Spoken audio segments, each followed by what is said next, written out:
Ayan. Sige, naniniwala rin ako. Pero mas naniniwala ako dito na kulang yan.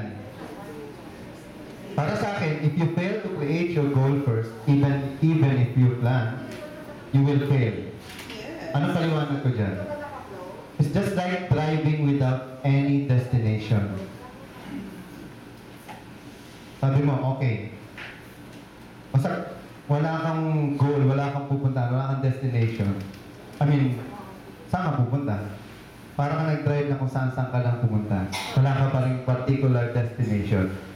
At least kung meron kang destination, galing Makati, punta akong Cubao, dumaan ako ng south, traffic. Yun lang yung plan ko eh. So since wala na ako ibang, tsaka wala akong pupuntahan, pabalik na ako sa bahay ko. Nag-get niyo po ba yung sabihin? Yes. So at least you have a lot of plans, like plan B, A, B, C, D, E, F, G. So don't limit yourself. And that's really what's happening in my life.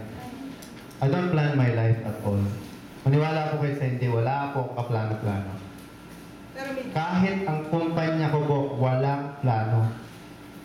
At dahil meron akong magandang goal, nagkakaroon siya ng plano along the way.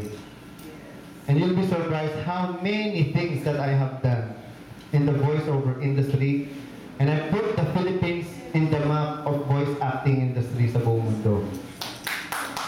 Kung alam niyo po, karamihan po ng mga video games na pinapanood natin, mga Sega games, mga round 1, fight, you lose, continue. Pinoy po ng mga boses niya. Hindi lang po na-highlight kasi hindi po kami nakikita.